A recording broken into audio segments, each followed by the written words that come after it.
June 10వ తారీఖు నాడు జగన్మోహన్ రెడ్డి అరెస్ట్ కాబోతున్నాడు. రాసి పెట్టుకోండి. నేను చెప్తున్నా పక్కా జగన్మోహన్ రెడ్డి లిక్కర్ స్కామ్ కేసులో జూన్ 10 లోపల అరెస్ట్ కాబోతున్నాడు. అమ్మతోడు ఈ మాట నేనలేదు. సాక్షాత్తు నమ్మిన బంటు లెక్క జగనన్న పక్కనే ఉండి అన్ని కార్యక్రమాలను విజయవంతంగా నిర్విరామంగా నెరవేర్చినటువంటి మొన్నటిదాకా ఆ పార్టీల నుండి పక్క పార్టీలకు దునుకుదామని చూస్తున్నటువంటి విజయసాయిరెడ్డి సార్ అన్నమాట.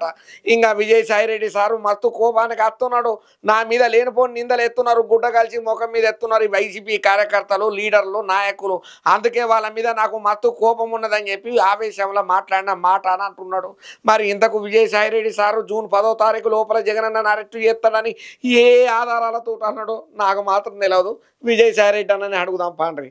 ఇక వైసీపీ పార్టీ పెద్దన్నైనటువంటి జగనన్నకు దెబ్బ మీద దెబ్బ తాగులుతూనే ఉన్నదయ్యా. పాపం ఎందుకు అట్లున్నదో ఆయన గాచారమే మంచిగా లేదో గానీ ఏ పని ముందరేసుకున్నా కూడా ఆ పని తిరిగి అన్నకి బెడిసి కొడుతున్నది. ఇక ప్రస్తుతం ఏపీ లిక్కర్ స్కామ్ కేసు అనేది రాష్ట్రంలో ఎంత దుమారం లేపుతున్నది, దాని మీద ఎంత రచ్చ చర్చలకు దారి తీస్తున్నది, ఎంత గోస్ అవుతున్నదో ఆ కేసు ముచ్చట్లల్లా ఎంత మంది పోలీస్ టౌన్ల చుట్టూ జైళ్ల చుట్టూ తిరగలేక తల మునుకలవుతున్నారో ప్రత్యేకంగా చెప్పాల్సిన పని లేదు. అయితే ఇక ఇప్పుడు ఈ లిక్కర్ స్కామ్ కు సంబంధించి ఒక సంచలన ముచ్చటనే బయటపడ్డదయ్యా.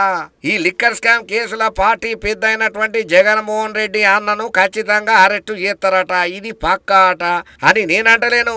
వైసీపీ మాజీ ఎంపీ విజయసాయిరెడ్డి సార్ అన్నాడు. జూన్ 10 లోపల జగన్ అరెస్ట్ అవుతాడు, పక్కా రాసి పెట్టుకోండి. ఇంకోవైపు లిక్కర్ స్కామ్ లా ఇప్పటికే సిటు ఆధారాలు సంపాదించింది, క్లియర్ కట్ గా ఉన్నాయి, జగనన్న పేరన్లో ఉన్నది. ఇక గిదే ముచ్చటను విజయసాయిరెడ్డి సారు తిరుపతిలో వాళ్ళ సన్నిహితుల దగ్గర చెప్పిండట ఈ మాట.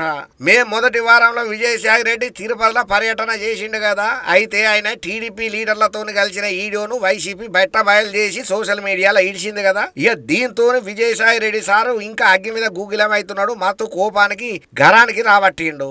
ఇక ఆ గరంలోనే అన్ని మాటలు మాట్లాడిండు. కానీ కోపంతో మాట్లాడినా కూడా నిజం లేకుండానైతే మాట్లాడారు కదా. కోపంతో మాట్లాడిండు కాబట్టి ఇది పక్కా వాజిబు మాటనే అంటున్నారు చాలా మంది. ఈ వైసీపీ లీడర్లు నా మీద లేనిపోని కుట్రలు చేద్దామని చూస్తున్నారు. ఇక ఇట్లా వీళ్ళు లేనిపోని మాటలతోని ఏదో ఒక టైంలల్లా మైక్ ముందరకు వచ్చి నా మీద లేనిపోని ఎలిగేషన్స్ చేస్తున్నారు, లేనిపోని మాటలు మాట్లాడుతున్నారు, కూయరాని కూతలాని ఊతున్నారు. పోనీలే పోనీలే అని చెప్పి సప్పుడు దాకా నేను ఊకొని నా పని నేను చేసుకుందాం అనుకున్నా కూడా వీళ్ళు ఇంకా రెచ్చిపోతున్నారు వైసీపీ లీడర్లు. ఇక ఇట్లా వైసీపీ లీడర్లు అంటే వీడియోలు బయట పెడతామని, నువ్వు వాడికి పోయినావని, ఈడికి పోయినావని, ఆన్ని కలిసినావని, ఈయన్ని కలిసినావని, ఎక్కడ ఉన్నావో ఏం చేస్తున్నావో అన్ని మాకు తెలుసు, నీ ఫోన్ కాల్స్ తెలుసు, నీ ముచ్చటంతా తెలుసు, నీ గుట్టాన్ని తిప్పుతామని ఇట్లా బ్లాక్ మెయిల్ చేస్తున్నారు. కాబట్టి విజయసాయి రెడ్డి సార్కు ఆవేశం కట్టలు దించుకొని జూన్ 10వ తారీఖు లోపల పక్కా అరెస్ట్ అవుతాడు, రాసి పెట్టుకుంటారని అంటున్నాడట. ఇక విజయసాయి రెడ్డి సార్ మాట ఇన్నోళ్ళు అయితే బరాబర్ 100%. ఎందుకంటే నిప్పులేంది పొగరాదు. మరి ఇన్ని దినాలు సఫర్దాకున్నాడు ఉన్నట్టుండి ఇట్లా బాంబని డాము వెలిచిండంటే పక్కా ఇది 10వ తారీఖు లోపల జగనాల్ సార్ ఖచ్చితంగా అరెస్ట్ అయ్యే సూచనలు లేకపోలేదని అంటున్నారయ్యా. ఈ ముచ్చటెరికైనా ప్రతి ఒక్కరు.